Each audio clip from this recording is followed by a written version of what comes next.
तो ये है पार्ट 4 घटना चक्र करंट अफेयर एडिशन सितंबर अक्टूबर। शुरू करते हैं। 15th BRICS summit. ब्रिक्स के बारे में ये बोला गया है कि पहले तो इसकी फुल फॉर्म बता देते हैं। इसमें फुल फॉर्म बहुत इजी है। Brazil, B for Brazil, R for Russia, India, China and South Africa. ठीक है, ये इसका एक्रोनिम है ब्रिक्स। और ये पहली बार 2001 में ये टर्म यूज़ किया था गोल्डमैन सैच जी ने। ठीक है, इन्होंने अपनी एक इनका पब्लिकेशन था building better global economic BRICS, है ना। इसमें इन्होंने इस शोध पत्र में 4 उभरती हुई अर्थव्यवस्थाओं, जो कि कौन कौन है, ब्राज़ील, रशिया, भारत और चीन के संदर्भ में ब्रिक्स शब्द का प्रयोग किया था उन्होंने 2001 में। और उन्होंने इस पब्लिकेशन में ये बताया था कि 2050 तक 4 ब्रिक अर्थव्यवस्थाओं के संयुक्त जीडीपी के वर्ष 2050 तक उस समय की विश्व की 6 सबसे बड़ी अर्थव्यवस्थाओं से अधिक हो जाने की अनुमान लगाया था। ठीक है, ये जो 6 सबसे बड़ी अर्थव्यवस्थाएं हैं, इससे भी ज़्यादा हो जाएगा 2050 तक जीडीपी किनका, ये जो ब्रिक जो कंट्रीज़ हैं इनका। जुलाई 2006 में पहली बार ये जो ब्रिक के नेता हैं, ये इनकी अनौपचारिक रूप से सेंट पीटर्सबर्ग में एक मीटिंग अरेंज हुई थी। बाकी फिर 2009 में फर्स्ट फर्स्ट ब्रिक समिट, जो कि ऑफिशियल फर्स्ट ब्रिक समिट है, वो हुई थी 2009 में येकातेरिनबर्ग, रूस में। ठीक है, मोटा मोटा रशिया में याद रखो। 2009 में रशिया में फर्स्ट ब्रिक समिट हुई थी। 2010 में क्या हुआ था, साउथ अफ्रीका को भी इस ये ब्रिक जो समूह है इसमें जोड़ लिया गया था। तब से इसका नाम फिर ब्रिक्स हो गया, है ना, उसमें एस और जुड़ गया। सामूहिक रूप से देखा जाए तो वैश्विक जनसंख्या मतलब पॉपुलेशन का 42%, क्षेत्र का 30, जीडीपी का 23% और वर्ल्ड में पूरे व्यापार का 18% को ये रिप्रेजेंट करता है ब्रिक्स। एक इसका इम्पोर्टेंट पॉइंट है कि ब्रिक्स का कोई भी स्थायी सचिवालय या कार्यालय नहीं है। ठीक है, बाकी 2023 में इसका आयोजन हुआ था 22 से 24 अगस्त 2023 को। कहाँ पे हुआ था, जोहान्सबर्ग, दक्षिण अफ्रीका में। ठीक है, अध्यक्ष कौन था, जाहिर सी बात है, जहाँ पे कंडक्ट हो रहा है दक्षिण अफ्रीका। ठीक है, मुख्य विषय ब्रिक्स और अफ्रीका। वर्तमान परिप्रेक्ष्य में बात करते हैं। 22 से 24 अगस्त 2023 के मध्य 15वां संस्करण था ये। ठीक है, दक्षिण अफ्रीका की अध्यक्षता में आयोजित किया गया। कोविड-19 महामारी के कारण वर्ष 2019 के बाद आयोजित होने वाला यह पहला ऐसा ब्रिक्स सम्मेलन था जिसमें नेताओं ने व्यक्तिगत रूप में प्रतिभाग किया। उल्लेखनीय है कि पिछले लगातार 3 ब्रिक्स सम्मेलन वर्चुअल रूप से ही आयोजित किए गए थे। मुख्य विषय क्या रहा है, BRICS and Africa partnership for mutually accelerated growth, sustainable development and inclusive multilateralism. इसके परिणाम देख लेते हैं, मुख्य परिणाम क्या थे। ठीक है, इसके परिणाम क्या थे, इसके संग संग ब्रिक्स सम्मेलन के अंग के रूप में 2 चीज़ें उभर के आई, ब्रिक्स अफ्रीका आउटरीच और ब्रिक्स प्लस डायलॉग। ठीक है, इन्हीं में से इन्हीं का पार्ट है ये। ठीक है, और ये डायग्राम से रूप में दिखाया गया है कि जोहान्सबर्ग में हुई थी। इसमें इस ब्रिक्स सम्मेलन में एक जोहान्सबर्ग घोषणा पत्र भी एक आया है। ठीक है, डिक्लेयर हुआ है। और इसी ब्रिक्स समिट के दौरान एक ब्रिक्स स्पोर्ट कोऑपरेशन फ्रेमवर्क भी लागू हुआ। ठीक है, इसके तहत अक्टूबर 23 में दक्षिण अफ्रीका में ब्रिक्स गेम्स भी आयोजित होना प्रस्तावित है। ब्रिक्स का विस्तार, अब ये इस सम्मेलन के दौरान एक ऐतिहासिक निर्णय के तहत ब्रिक्स देश के नेताओं ने इस समूह की सदस्यता को विस्तार किए जाने की घोषणा की है। 1 जनवरी 2024 को ये 6 नए देश हैं, इनको आमंत्रित किया है, इनको इनवाइट किया है। वो देश कौन कौन से हैं, अर्जेंटीना, मिस्र, Ethiopia, Iran, Saudi Arabia, UAE. ठीक है, ये 2 ई से हैं, ईरान, इथोपिया। ठीक है, अर्जेंटीना मिस्र और यूएई सऊदी। इसमें ऐसे याद रख सकते हैं जैसे हिंदी का ई, इथोपिया, ईरान, यूएई में भी हिंदी का ई, है ना। तो ये 3 तो ऐसे हो जाएंगे, यूएई, इथोपिया, ईरान। बाकी अर्जेंटीना, मिस्र, सऊदी अरेबिया, ऐसे 6 याद रख सकते हैं। जब ये चीज़ ऑफिशियली हो जाएगी 2024 में, देखते हैं, तब ये याद रखने में काम आएगा इसे। इस प्रकार अब ब्रिक्स समूह की सदस्यों की संख्या 5 से बढ़कर 11 हो जाएगी। भारतीय परिप्रेक्ष्य देख लेते हैं। 15वां ब्रिक्स शिखर सम्मेलन में भारत का प्रतिनिधित्व हमारे प्रधानमंत्री नरेंद्र मोदी जी द्वारा किया गया। 22 अगस्त 23 को प्रधानमंत्री जी ने BRICS business forum leaders dialogue में भाग लिया। 22 अगस्त 23 को ही प्रधानमंत्री ने जोहान्सबर्ग में ब्रिक्स लीडर्स रिट्रीट में भाग लिया। प्रधानमंत्री जी ने ब्रिक्स अफ्रीका आउटरीच तथा ब्रिक्स प्लस डायलॉग में भी भाग लिया। ठीक है, इसी चीज़ को इन्होंने डायग्राम के थ्रू दिखाया हुआ है। बाकी इसी दौरान ब्रिक्स स्पेस एक्सप्लोरेशन कंसोर्शियम का गठन का प्रस्ताव दिया गया। ठीक है, और रिपोजिटरी ऑफ ट्रेडिशनल मेडिसिन, ये यहाँ पे डायग्राम में भी दिखाया गया है। कहाँ गया, औषधि भंडार, है ना, लीडर्स रिट्रीट, बिजनेस फोरम, है ना, और ये स्पेस एक्सप्लोरेशन कंसोर्शियम, है ना। बहुत अच्छे से डायग्राम में दिखा दिया ये चीज़। स्पेस मेडिसिन, लीडर्स रिट्रीट, है ना, बिजनेस फोरम, ये अपना भारत परिप्रेक्ष्य है। ठीक है, 16वां सम्मेलन देख लेते हैं। 16वां सम्मेलन 2024 में रूस की अध्यक्षता द्वारा की जाएगी और 2024 में कजान, रूस में आयोजित होगा। अगला टॉपिक है ऑयल इंडिया लिमिटेड को महारत्न का दर्जा। अगस्त 2023 में वित्त मंत्रालय द्वारा ऑयल इंडिया लिमिटेड को 13वीं महारत्न कंपनी का दर्जा प्रदान किया गया। तो एक्चुअली ये टॉपिक में क्या बोला गया कि जो ऑयल इंडिया लिमिटेड है, ये अपनी 13th महारत्न कंपनी के रूप में डिक्लेयर हो गई है। और इससे पहले जो है आरईसी, सितंबर 22 में आरईसी को 12th महारत्न कंपनी का दर्जा दिया गया था। उसके बाद ये 13वीं हमारी कौन सी होगी है, ऑयल इंडिया लिमिटेड। इसी को डायग्राम के रूप में दिखाया गया है। 13th महारत्न कंपनी, ठीक है, ऑयल इंडिया लिमिटेड, भारत सरकार द्वारा वित्त मंत्रालय, है ना। और ये ऑल इंडिया लिमिटेड क्या है, अपस्ट्रीम सेक्टर की एक fully integrated exploration production company है ना। ठीक है, और ये किस मिनिस्ट्री के अंडर आती है, नियंत्रण किस में है, पेट्रोलियम एंड एकीकृत गैस मंत्रालय में। ठीक है, second largest natural oil and gas company है और exploration and second largest natural oil and gas company और एक्सप्लोरेशन प्रोडक्शन में भी सेकंड पे ही है। ठीक है, 1961 में यह Burma oil company limited UK तथा भारत सरकार के मध्य संयुक्त उपक्रम कंपनी बन गई और 1981 में भारत सरकार के पूर्ण स्वामित्व वाली एक उद्यम कंपनी के रूप में स्थापित हो गई। 1981 में कम्प्लीटली गवर्नमेंट के अंडर आ गई। ठीक है, इसका ऑथराइज शेयर कैपिटल 2000 करोड़ रुपए है। कंपनी का जारी सब्सक्राइब एवं पेड शेयर कैपिटल 1084 करोड़ रुपए, जिसमें 10 रुपये प्रत्येक के 108 करोड़ शेयर शामिल है। तो ये जो ऑयल इंडिया लिमिटेड है, ठीक है, ये तेल एवं गैस क्षेत्र की एक ऐसी फर्स्ट कंपनी है जिसके बॉन्ड अंतर्राष्ट्रीय प्रतिभूति बाजार लंदन स्टॉक एक्सचेंज में वर्ष 2019 में सूचीबद्ध हुए। देश में उत्पादित कुल कच्चे तेल एवं प्राकृतिक गैस उत्पादन में ऑयल इंडिया लिमिटेड का योगदान कितना है, 9%। ठीक है, 2022-23 में 41,000 करोड़ रुपए का कंसोलिडेटेड एनुअल टर्नओवर था इसका और 9,854 करोड़ रुपए का नेट प्रॉफिट। और ये अब महारत्न कंपनी हो गई है। 2010 में ये नवरत्न कंपनी थी, का दर्जा प्राप्त किया था इसने।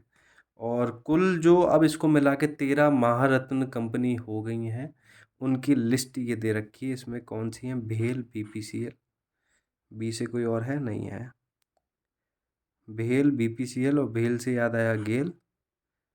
ठीक है, ओ से देख लेते हैं क्या है, ओएनजीसी, और यही ऑयल इंडिया लिमिटेड, बाकी भेल गेल सेल, ठीक है। एनटीपीसी सबने नाम सुना ही होगा, कोल इंडिया लिमिटेड सबने नाम सुना ही है। इंडियन ऑयल कंपनी लिमिटेड, बाकी पीजीसीआईएल, एचपीसीएल, पावर ग्रिड और हिंदुस्तान पेट्रोलियम और पावर फाइनेंस, ये ऐसे याद रख लो। कैसे याद कर सकते हैं? ये तीन क्या हो गई? पावर ग्रिड, पावर फाइनेंस और Hindustan petroleum. Power grid, power finance, Hindustan petroleum, ठीक है। भेल गेल सेल, भेल के आगे बीपीसीएल, बाकी कोल इंडिया और एनटीपीसी का सबने नाम सुना ही है। इंडियन ऑयल कॉरपोरेशन, ओएनजीसी का सबने नाम सुना है, और बाकी ऑयल इंडिया लिमिटेड ये रही। और इससे पहले हमने अभी पढ़ा था कि एक आरईसी भी है जो कि 12th थी। थोड़ा थोड़ा याद हो गया होगा।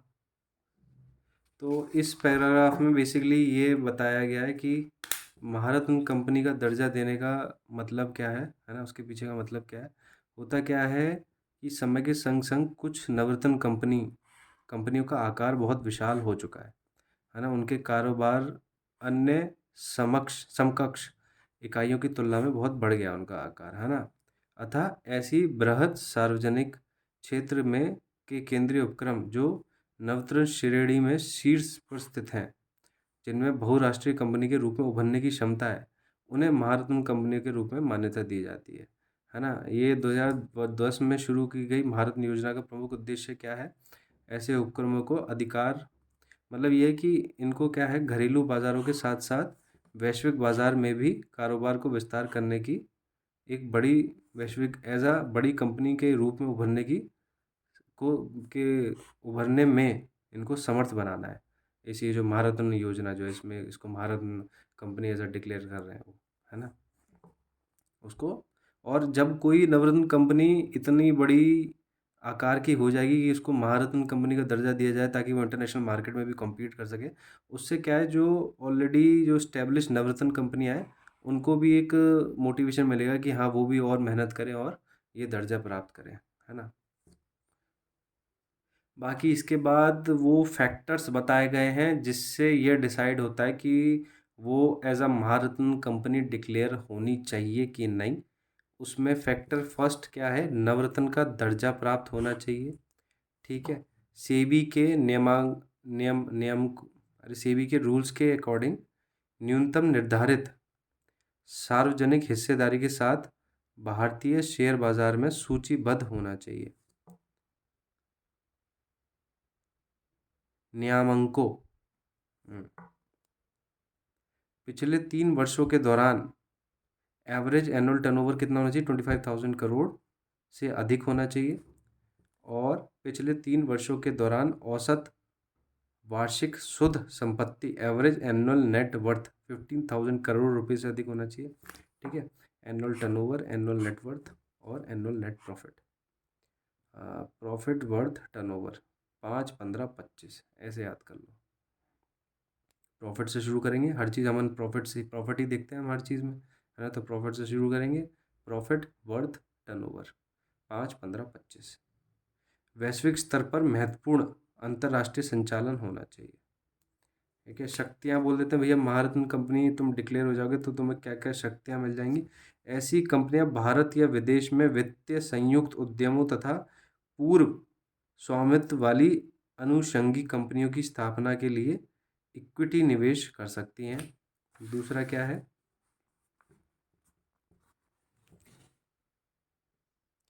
बाकी अगली शक्ति क्या बताएगी? ऐसी कंपनी को किसी एक परियोजना के लिए संबंधित सीपीएसई की निवल संपत्ति के 15% तक की सीमा तथा 5,000 करोड़ रुपए की पूर्ण सीमा के साथ भारत एवं विदेशों में विलय तथा अधिग्रहण करने का अधिकार होगा, है ना।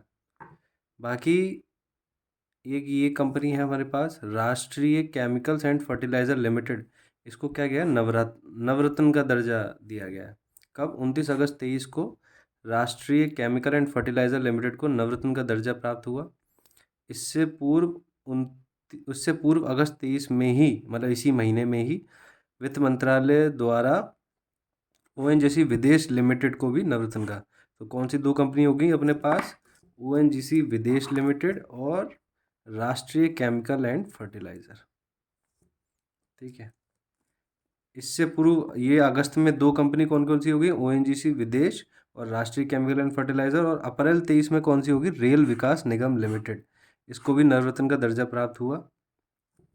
ओएनजीसी विदेश लिमिटेड जो हमने ऊपर पढ़ी है, भारत की प्रमुख राष्ट्रीय तेल company oil and natural gas corporation की पूर्ण स्वामित्व वाली अनुषंगी कंपनी और विदेशी प्रशाखा है। ओएनजीसी विदेश लिमिटेड का प्राथमिक कारोबार भारत के बाहर तेल व गैस का अन्वेषण, विकास तथा उत्पादन सहित तेल एवं गैस रकबों की तलाश करना है। भंडारण तथा उत्पादन की दृष्टि से ओएनजीसी विदेश लिमिटेड अपनी मूल कंपनी ओएनजीसी के बाद भारत की दूसरी सबसे बड़ी पेट्रोलियम कंपनी है। तो अब हमारे पास यहाँ पे हमने बताया था नेशनल केमिकल फर्टिलाइजर लिमिटेड को नवरत्न कंपनी का दर्जा दे दिया गया है, तो उसके मिला के अब हमारे पास ये 14 नवरत्न कंपनीज हो गई हैं, जिसमें अभी हमने पढ़ा था राष्ट्रीय केमिकल एंड फर्टिलाइजर ओएनजीसी विदेश लिमिटेड, है ना। तो ये मिला के सब 14 हो गई हैं। 13 हमने महारत्न पढ़ी, नवरत्न हो गई 14। ठीक है। इसके बाद आके बात करते हैं हम नवरत्न कंपनी 1997। ठीक है। 1997 में भारत सरकार द्वारा नवरत्न योजना प्रारंभ की गई थी। इस योजना का उद्देश्य बेहतर कार्य निष्पादन और तुलनात्मक रूप से लाभकारी स्थिति वाले केंद्रीय सार्वजनिक क्षेत्र के उपक्रमों मतलब सीपीएसई की पहचान कर उन्हें अंतर्राष्ट्रीय स्तर पर विशाल उद्यमों के रूप में उभारने में सहायता प्रदान करना है। किसी सार्वजनिक क्षेत्र के उपक्रम को नवरत्न का दर्जा प्राप्त करने के लिए प्रमुख शर्तें क्या क्या हैं? कंपनी को शेड्यूल ए तथा मिनी रत्न श्रेणी एक का दर्जा भी प्राप्त हो। एक का दर्जा प्राप्त हो मतलब वो क्या होनी चाहिए? शेड्यूल ए तथा मिनी रत्ना, तब वो नवरत्न का दर्जा मिलेगा उसको। कंपनी को पिछले पाँच में से न्यूनतम 3 वर्षों के दौरान एमओयू सिस्टम के तहत एक्सीलेंट या बहुत अच्छा रेटिंग प्राप्त हो। पिछले 3 वर्षों में निम्नलिखित 6 दक्षता मानकों पर अपने प्रदर्शन के आधार पर कंपनी को कुल 100 अंकों में से 60 मिले। ठीक है। क्या क्या ये मानक दे रखे हैं, इसमें 100 में से 60 नंबर आने चाहिए भैया। Net profit to net worth, man power cost to total cost of production, depreciation interest taxes to capital employed, profit before interest and taxes PBIT, earning per share, शुद्ध मूल्य पर शुद्ध लाभ पर आधारित अंतर क्षेत्रीय तुलना, है ना। तो ये 1 2 3 4 5 6 पॉइंट है, इसमें 100 में से 60 नंबर आने चाहिए, तब वो उसको दर्जा मिलेगा। ये 6 पॉइंट शेड्यूल ए और एमओयू सिस्टम के तहत उसको एक्सीलेंट या वेरी गुड मिला हो, तो ये सब चीज़ें हैं। नवरत्न कंपनी जो नवरत्न स्कीम है उसके उसमें नवरत्न कंपनी का टैग लेने के लिए ये सारी प्री रिक्विजिट है। अब बात करते हैं 43rd आसियान शिखर सम्मेलन। आसियान क्या है? Association of south east Asian nation. इसकी स्थापना 8 अगस्त 1967 को बैंकॉक थाईलैंड में हुई थी, 1967। ठीक है। इस संगठन की स्थापना इसके 5 संस्थापक सदस्यों द्वारा बैंकॉक घोषणा पत्र पर हस्ताक्षर किए जाने के दौरान की गई थी। उल्लेखनीय है कि आसियान के 5 संस्थापक सदस्य कौन कौन से हैं? Indonesia, Malaysia, Philippines, Singapore, Thailand. Indonesia Malaysia दोनों के एंड में शिया शिया, फिलीपींस, सिंगापुर, थाईलैंड। ऐसे बोल सकते हैं फास्ट में A silent, FST, Philippines, Singapore, Thailand. स्थापना के बाद ब्रुनई दारुसलाम आसियान में 7 जनवरी 1984 को शामिल हुआ। अच्छा, बाद में ब्रुनई भी इसमें शामिल हो गया।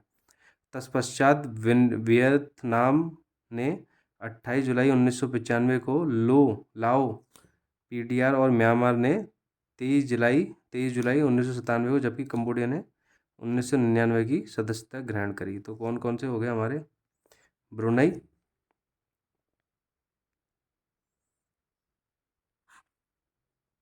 म्यांमार, कंबोडिया, इन सबों ने बाद में ज्वाइन किया। ठीक है। इस प्रकार वर्तमान में आसियान में कितने संख्या हो गए? 10, है ना। वर्ष 2022 में आसियान के नेताओं ने तिमोर लेस्ते को संगठन के 11वें सदस्य के रूप में स्वीकार करने का सैद्धांतिक अनुमति प्रदान कर दी थी। प्रारंभ में तिमोर लेस्ते आसियान के ऑब्जर्वर का दर्जा प्रदान कर आसियान की सभी बैठकों में उसकी भागीदारी को अनुमति प्रदान की गई। अभी वो एज अ ऑब्जर्वर स्टेट है। तत्पश्चात मई 23 में इंडोनेशिया में आयोजित 42nd शिखर सम्मेलन, तो अपना 42nd शिखर सम्मेलन 2023 इंडोनेशिया में हुआ था, है ना। तिमोर लेस्ते को पूर्ण सदस्यता प्राप्त हेतु रोड मैप को स्वीकार किया गया। आसियान में सर्वोच्च नीति निर्माण निकाय, हाईएस्ट पॉलिसी मेकिंग बॉडी,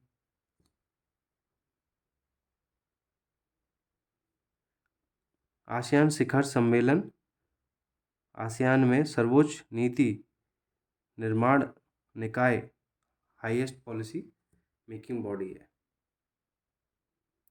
ये जो आसियान शिखर सम्मेलन है, ये 1 साल में 2 बार इसकी बैठक होती है और पहली बार इसकी बैठक 23-24 फरवरी 1976 को बाली, इंडोनेशिया में आयोजित की गई थी।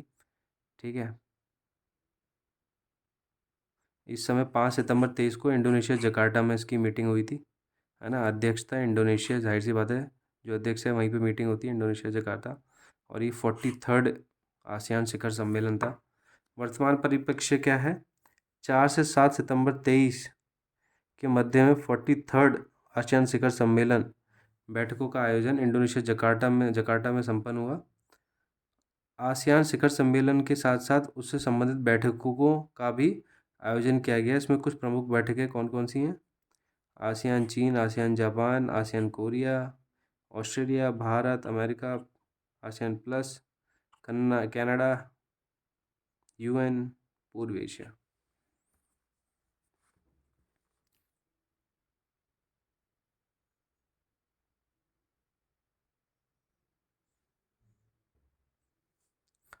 पाँच सितंबर 23 को इंडोनेशिया की अध्यक्षता में 43rd शिखर सम्मेलन का आयोजन जकार्ता, इंडोनेशिया में हुआ। इस सम्मेलन की अध्यक्षता इंडोनेशिया के राष्ट्रपति श्री जोको विडोडो द्वारा की गई। इस शिखर सम्मेलन की मेन थीम क्या थी? आसियान मैटर्स, एपिसेंट्रम ऑफ ग्रोथ, है ना। और वर्ष 2024 के लिए इंडोनेशिया द्वारा आसियान की अध्यक्षता किसको? लाओ पीडीआर को सौंप दी गई। 2024 में आसियान की अध्यक्षता कौन करेगा? लाओ पीडीआर, है ना। वर्ष 2024 में पीडीआर द्वारा आसियान की अध्यक्षता, इसकी थीम क्या होगी? Enhancing connectivity and resilience. अब ये जो इंडोनेशिया के राष्ट्रपति जोको विडोडो के निमंत्रण पर प्रधानमंत्री नरेंद्र मोदी जी ने 6 से 7 सितंबर 23 के मध्य जकार्ता, इंडोनेशिया की यात्रा संपन्न की। इस यात्रा के दौरान प्रधानमंत्री नरेंद्र मोदी जी ने 20वें आसियान भारत सम्मेलन और 18th ईस्ट एशिया समिट में प्रतिभाग किया। 20वां आसियान भारत शिखर सम्मेलन 7 सितंबर 23 को जकार्ता, इंडोनेशिया में 20वां आसियान भारत शिखर सम्मेलन आयोजित किया गया। वर्ष 2022 में भारत आसियान संबंधों को कॉम्प्रिहेंसिव स्ट्रेटेजिक पार्टनरशिप के स्तर पर प्रोन्नत किए जाने के बाद से आयोजित होने वाला यह पहला आसियान भारत शिखर सम्मेलन था। इस शिखर सम्मेलन की अध्यक्षता इंडोनेशिया के राष्ट्रपति द्वारा की गई, हम पहले देख चुके हैं। इसमें आसियान के सदस्य राष्ट्रों के अतिरिक्त भारतीय प्रधानमंत्री नरेंद्र मोदी जी ने भाग लिया। साथ ही इस शिखर सम्मेलन में तिमोर लेस्ते के राष्ट्रपति पर्यवेक्षक के रूप में भी शामिल हुए। इस शिखर सम्मेलन के दौरान मैरीटाइम कोऑपरेशन एवं फूड सिक्योरिटी के विषय पर संयुक्त वाक्य अंगीकृत किए गए। नरेंद्र मोदी जी ने समयबद्ध रूप से आसियान भारत वस्तु व्यापार समझौते ASEAN India trade in goods agreement की समीक्षा को पूरा किए जाने की आवश्यकता पर बल दिया। साथ ही प्रधानमंत्री नरेंद्र मोदी जी ने भारत आसियान सहयोग के सुदृढ़ करने के लिए 12 बिंदु वाला एक प्रस्ताव प्रस्तुत किया। ठीक है। उसमें क्या है? जिसके बिंदु निम्नलिखित हैं: मल्टी मॉडल कनेक्टिविटी एवं इकोनॉमिक कॉरिडोर की स्थापना, digital public infrastructure stack, ASEAN India fund, economic research institute for ASEAN and east Asia और WHO global centre for traditional medicine. ठीक है। 18th पूर्व एशिया शिखर सम्मेलन 7 सितंबर 23 को जकार्ता इंडोनेशिया में 18वां पूर्ण ईस्ट एशिया समिट का आयोजन किया गया। ठीक है। इस शिखर सम्मेलन में आसियान सदस्य राष्ट्रों के अतिरिक्त 8 डायलॉग पार्टनर्स कौन कौन से ऑस्ट्रेलिया, चीन, भारत, जापान, दक्षिण कोरिया, न्यूजीलैंड तथा रूस तथा अमेरिका ने भाग लिया। साथ ही इस शिखर सम्मेलन में तिमोर लेस्ते के प्रधानमंत्री पर्यवेक्षक रूप में शामिल हुए। ठीक है। उल्लेखनीय है कि पूर्व एशिया शिखर सम्मेलन हिंद प्रशांत क्षेत्र में आसियान केंद्रित तंत्रों में सर्वप्रधान है। वर्ष 2005 में इस शिखर सम्मेलन की शुरुआत के बाद से इसने हिंद प्रशांत क्षेत्र में रणनीतिक महत्व के मामलों पर वार्ता एवं विचार विमर्श के लिए एक मंच उपलब्ध कराने में महत्वपूर्ण भूमिका निभाई है। भारत पूर्व एशिया शिखर सम्मेलन का एक संस्थापक सदस्य है तथा वह इस तंत्र को सुदृढ़ बनाने के लिए प्रतिबद्ध है।